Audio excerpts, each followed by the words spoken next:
दोस्तों इस टाइम पर बहुत सारे एस्पिरेंट ऐसे हैं जो कि different state civil service exams की तैयारी कर रहे हैं। कोई बीपीएससी की तैयारी कर रहा है, कोई आरएएस की तैयारी कर रहा है, कोई दिसंबर में होने वाले यूपीपीसीएस एग्जाम की तैयारी कर रहा है और वो यूपीएससी ईपीएफओ के एपीएफसी एग्जाम में भी इंटरेस्टेड है। लेकिन उनका डाउट है कि सर हम कैसे इन दोनों एग्जाम्स को एक साथ मैनेज करें ताकि हम इन दोनों एग्जाम्स में क्वालिफाई करने के चांसेस को इंप्रूव कर सकते हैं, क्योंकि वो एपीएफसी एग्जाम में भी इंटरेस्टेड है और यूपी पीसीएस या फिर आरएएस या फिर बीपीएससी जैसे स्टेट सिविल सर्विस एग्जाम में भी इंटरेस्टेड है। तो कैसे आप लोग इन दोनों एग्जाम्स की प्रिपरेशन को एक साथ मैनेज कर सकते हैं, हम इस वीडियो में डिस्कस करने की कोशिश करेंगे। अगर आप लोग यूपीएससी ईपीएफओ के एपीएससी एग्जाम की प्रिपरेशन में इंटरेस्टेड हैं along with state civil service exam, तो वीडियो आप पक्का देखिए। लेकिन अगर आपको लगता है कि नहीं, मुझे एपीएफसी एग्जाम को नहीं देना है, तो आप ये वीडियो स्किप कर सकते हैं। ये वीडियो सिर्फ सिंसियर एस्पिरेंट्स के लिए है। और दोस्तों आगे बढ़ने से पहले मैं आप लोगों से रिक्वेस्ट करूंगा कि अगर आप एपीएफसी एग्जाम की प्रिपरेशन के लिए हमारे डिफरेंट कोर्सेज में इंटरेस्टेड हैं, तो कोर्सेज को परचेज करने से पहले आप लोगों को एक बार 2 डेज का डेमो कोर्स लेना चाहिए, क्योंकि उससे आपको एक आइडिया लग जाएगा कि भाई किस तरीके से हमने एपीएफसी एग्जाम के डिफरेंट कंपोनेंट्स को हमारे कोर्सेज में कवर किया है। आपको बेसिकली एक क्वालिटी का जो है एनालिसिस मिल जाएगा, आपको जो है कंपोनेंट्स हमने कैसे कवर किया उसका आइडिया मिल जाएगा, ताकि आप एक कॉन्शियस डिसीजन ले पाओ कि आपको हमारे मेन कोर्स में आना भी है या नहीं आना है। ठीक है, अब हम बात करने वाले हैं हमारे आज के टॉपिक की कि how to manage state civil service exam preparation with UPSC EPFO APFC exam preparation. तो हमारा एजेंडा क्या होने वाला है कि भाई कैसे, पहले तो हम बात करेंगे कि भाई क्यों आप लोगों को इन दोनों एग्जाम्स को टारगेट करना चाहिए, क्योंकि बहुत सारे बच्चों के मन में सबसे पहला सवाल तो यही आएगा कि सर क्या इन दोनों एग्जाम्स को टारगेट करना सही रहेगा, क्या मुझे सिर्फ एक एग्जाम की तरफ जाना चाहिए, फिर मैं दोनों एग्जाम्स को जो है टारगेट करूं, क्या सही रहेगा। फिर हम बात करेंगे कि अगर आप दोनों एग्जाम्स को टारगेट कर रहे हो तो कैसे दोनों एग्जाम्स को मैनेज करना चाहिए, आपका डेली प्रिपरेशन प्लान क्या होना चाहिए और आपका ओवरऑल प्रिपरेशन प्लान क्या होना चाहिए उन स्पेशल कंपोनेंट्स को प्रिपेयर करने का जो सिर्फ यूपीएससी ईपीएफओ के एपीएफसी एग्जाम में आते हैं, जो आपके स्टेट सिविल सर्विस एग्जाम में नहीं आते हैं। तो हम हर चीज को पर्टिकुलर डिस्कस करने वाले हैं, बहुत क्लियरली डिस्कस करने वाले हैं। तो जो हमारा पहला सवाल है कि सर क्या हमें इन दोनों एग्जाम्स को अप्रोच करना चाहिए, क्या हमें दोनों एग्जाम्स को टारगेट करने के बारे में सोचना चाहिए। तो मुझे पर्सनली ऐसा लगता है कि मैंने भी डिफरेंट सिविल सर्विस एग्जाम दिए हैं स्टेट के, तो यहाँ पे बहुत सारे कंपोनेंट्स ऐसे हैं जो हमारे एपीएफसी एग्जाम के सिलेबस के साथ बहुत अच्छे से ओवरलैप करते हैं। अगर आप लोग यूपीपीसीएस की तैयारी कर रहे हैं, आप बीपीएससी की तैयारी कर रहे हैं, आप राजस्थान एडमिनिस्ट्रेटिव सर्विस एग्जाम की तैयारी कर रहे हैं या फिर आप किसी और स्टेट सिविल सर्विस एग्जाम की तैयारी कर रहे हैं, तो उस तैयारी में भी आप लोग इंडियन पॉलिटी पढ़ रहे होंगे, आप लोग हिस्ट्री पढ़ रहे होंगे, आप लोग कल्चर पढ़ रहे होंगे, आप लोग जनरल साइंस पढ़ रहे होंगे, इंडियन इकोनॉमी पढ़ रहे होंगे, क्वांट पढ़ रहे होंगे, रीजनिंग पढ़ रहे होंगे।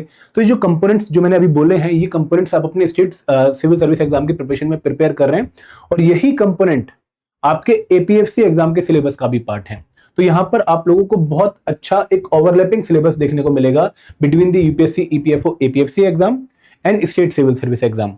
तो क्योंकि डिफरेंट एग्जाम्स में, दोनों डिफरेंट एग्जाम्स में काफी सिग्निफिकेंट सिलेबस का ओवरलैप है, इसलिए आपको दोनों एग्जाम्स को पक्का टारगेट करना चाहिए। क्योंकि जब आप इन कंपोनेंट्स को एक एग्जाम के लिए प्रिपेयर कर रहे हो, फॉर एग्जांपल आप बीपीएससी के लिए इंडियन पॉलिटी प्रिपेयर कर रहे हो, तो वो इंडियन पॉलिटी आपको एपीएससी एग्जाम में भी हेल्प करने वाली है।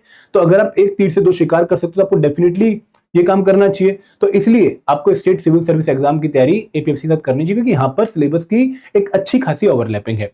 दूसरी बात कि एक सिंगल प्रिपरेशन से आप दो बेस्ट टारगेट को जो है अचीव करने के बारे में ड्रीम कर सकते हो, आप उनको प्लान कर सकते हो। तो यहां पर एक सिंगल प्रिपरेशन, जब आप Indian polity from M Laxmikanth पढ़ रहे हो या फिर स्पेक्ट्रम से आप जो है मॉडर्न हिस्ट्री कवर कर रहे हो या फिर आप नितिन सिंघानिया से कल्चर कवर कर रहे हो, तो सेम प्रिपरेशन आपको एपीएफसी एग्जाम में भी रिटर्न देगी अगर आप स्टेट सिविल सर्विस एग्जाम के लिए इसको पढ़ रहे हो।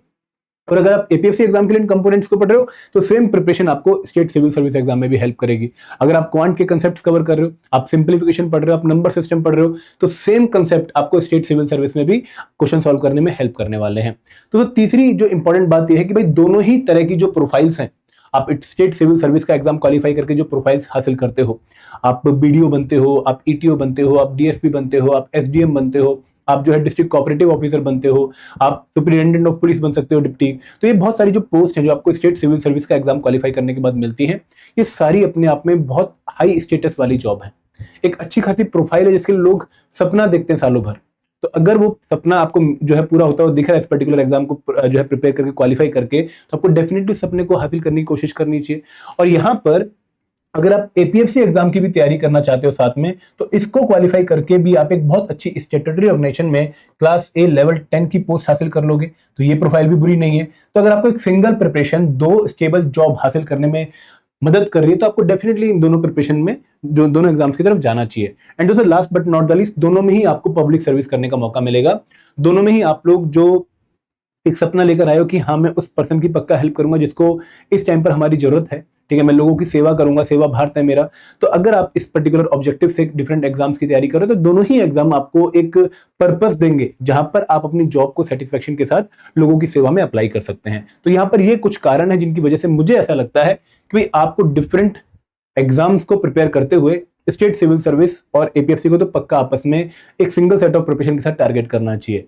अब दोस्तों यहाँ पे मैं इसलिए भी कह रहा हूं क्योंकि बहुत सारे बच्चे ऐसे थे पास्ट में, जैसे मैंने 2023 के रैंक 2, ठीक है, योगेश सागर को देखा है, मैंने रैंक 25 दीक्षा अमृता को देखा है, जो कि यूपीपीसीएस में भी उतने ही सीरियसली थे, प्रिपेयर कर रहे थे जितना कि वो एपीएफसी एग्जाम के लिए कर रहे थे, ठीक है। तो यहाँ पे आप लोगों को इन डिफरेंट एग्जाम को मैनेज करना चाहिए क्योंकि पास्ट में भी लोगों ने किया है और उनको किसी ना किसी एक एग्जाम में सक्सेस मिली भी है। अब दोस्तों आगे बढ़ते हैं, हम बात करते हैं कि भाई कैसे मैनेज करना है। देखो मुझे ऐसा लगता है कि आपको 3 स्टेजेस में इस पूरे प्रोसेस को आइडेंटिफाई करना पड़ेगा, मैनेजमेंट वाले।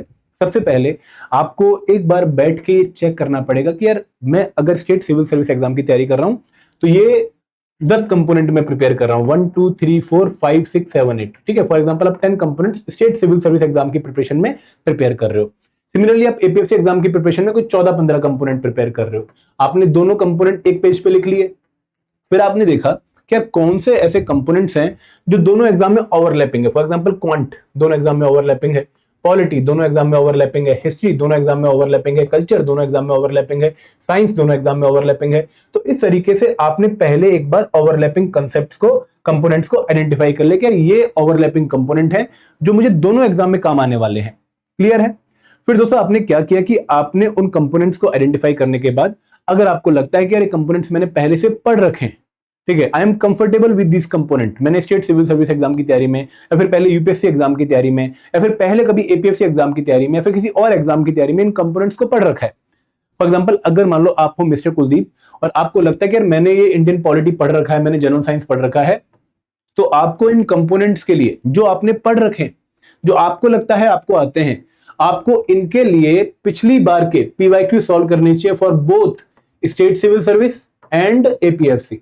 आपको एटलीस्ट पिछले 5 सालों के स्टेट सिविल सर्विस और एटलीस्ट लास्ट 2 साइकिल के एपीएफसी एग्जाम को सॉल्व करना चाहिए टू जस्ट चेक कि भाई आप इस टाइम पर क्या स्टेटस होल्ड करते हैं।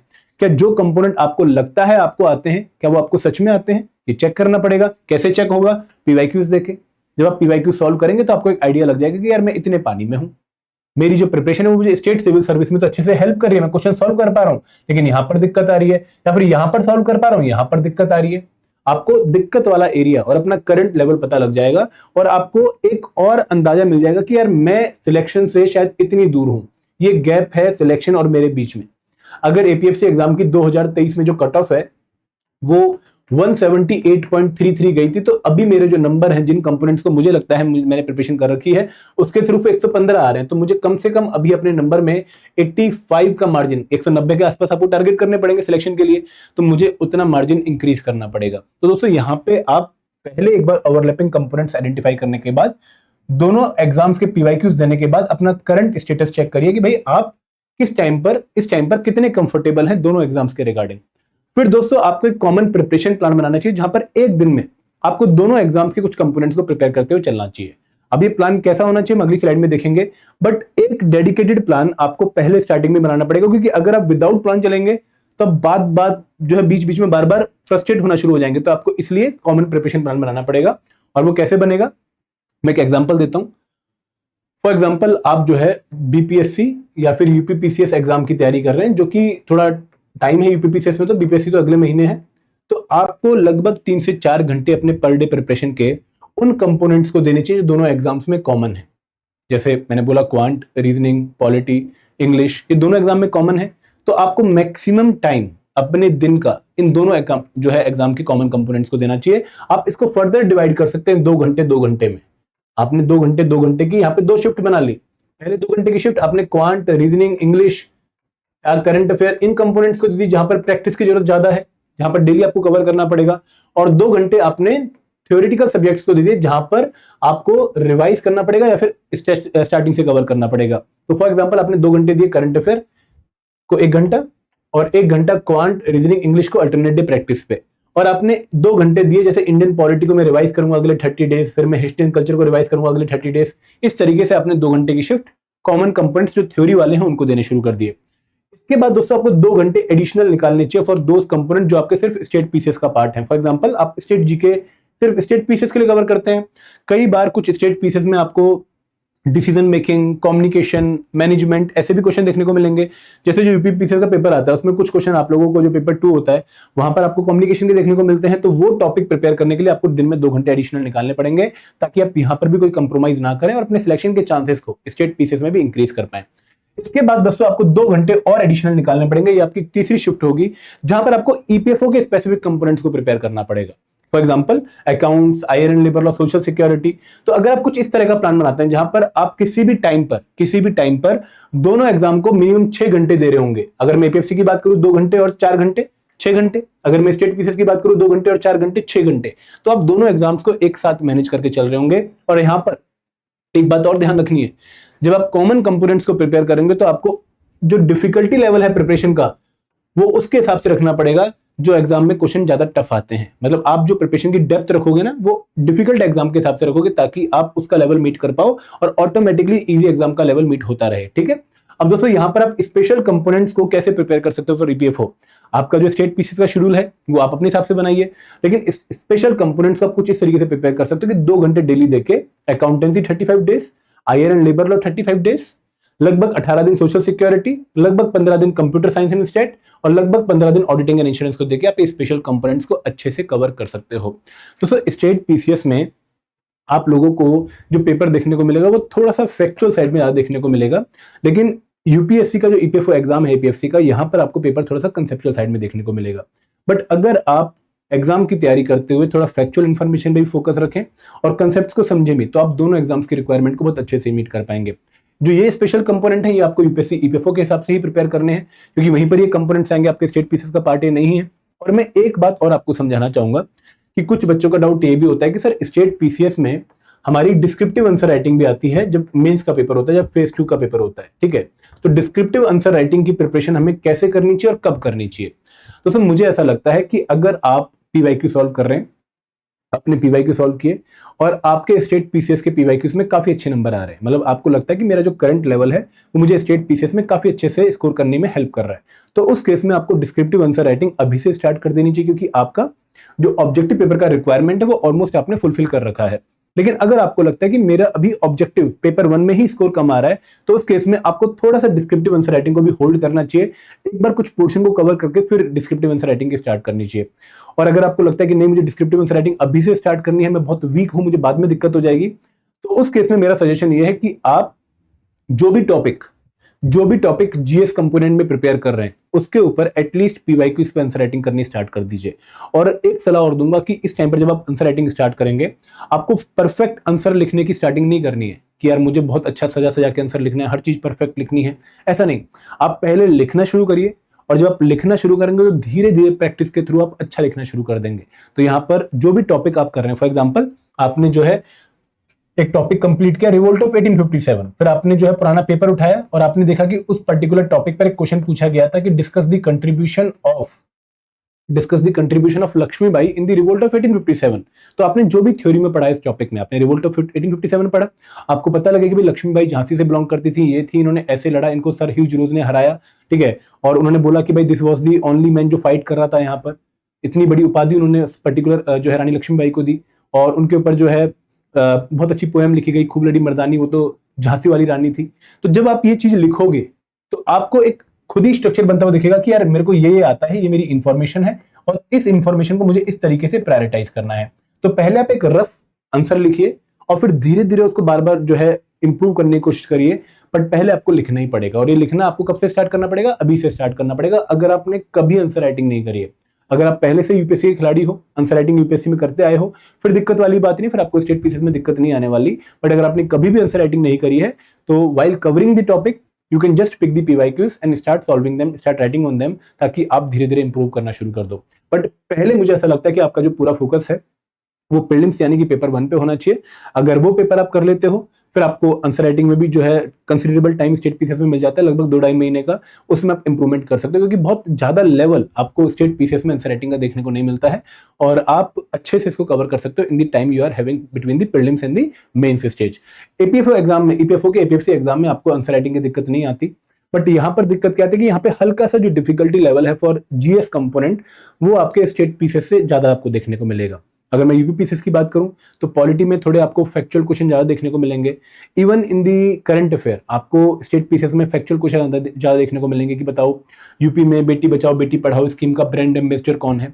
ऐसे क्वेश्चन आप लोगों से ईपीएफओ एग्जाम में नहीं पूछे जाते हैं। यहाँ पर आप लोगों से गवर्नमेंट स्कीम हो गई, ठीक है, रिपोर्ट्स एंड इंडिसेस हो गए, देन अवार्ड्स हो गए, स्पोर्ट्स हो गया, एंड समिट्स एंड कॉन्फ्रेंस हो गई। इन एरियाज पे ज्यादा क्वेश्चन पूछा जाता है। तो आपको गवर्नमेंट स्कीम्स जो सेंट्रल लेवल की हैं वो एपीएफसी एग्जाम के लिए, और स्टेट गवर्नमेंट की स्कीम्स को आपको स्टेट जीके में पढ़ना पड़ेगा। तो यहाँ पे बाइफर्केशन बहुत जरूरी है। और कैसे आपको इतनी सारी क्लैरिटी मिलेगी, जब आप एक बार अच्छे से पिछले 5 सालों के स्टेट पीसीएस के पीवाईक्यूज और 2 साल के ईओ एपीएफसी के पीवाईक्यूज देखेंगे, तब आपको थोड़ा आइडिया लगेगा कि यार ये रिक्वायरमेंट है इन दोनों पेपर की और अब मुझे इस तरीके से प्रिपेयर करना है। तो यहाँ पर clarity before the preparation is very important, क्योंकि अगर वो आ गई तब एग्जाम की रिक्वायरमेंट के हिसाब से तैयारी कर पाओगे और एग्जाम को क्वालिफाई करने के चांसेस को बढ़ा पाओगे। और दोस्तों, अगर आप इन स्पेशल कंपोनेंट्स को प्रिपेयर करना चाहते हैं या फिर आप स्टेट जीके के भी कुछ कंपोनेंट्स को प्रिपेयर करना चाहते हैं जो कि ओवरलैपिंग है, तो आप हमारे मल्टीपल कोर्सेज में जो है एनरोल कर सकते हैं। अगर आप सिर्फ स्पेशल कंपोनेंट का कोर्स लेना चाहते हैं तो आप हमारे मास्टर कोर्स का पार्ट स्पेशल कंपोनेंट्स का पार्ट बन सकते हैं, स्पेशल सब्जेक्ट कोर्स का। यहाँ पर आपको एक अट्रैक्टिव डिस्काउंट भी मिल रहा है। और अगर आप मास्टर कोर्स का पार्ट बनना चाहते हैं जहां पर आपको जीएस के कुछ कंपोनेंट्स के भी नोट्स मिल जाएंगे, वीडियोस मिल जाएंगी, क्विज मिल जाएंगे, क्वांट रीजनिंग भी कंप्लीट मिल जाएगा और बाकी कंपोनेंट्स भी कंप्लीट मिलेंगे, वो आप इस कोर्स में देख सकते हैं। ठीक है, इस कोर्स में एनरोल करने का लिंक आपको वीडियो के डिस्क्रिप्शन में दिया गया है। तो this is all from my side. Thank you very much. जय हिंद, जय भारत।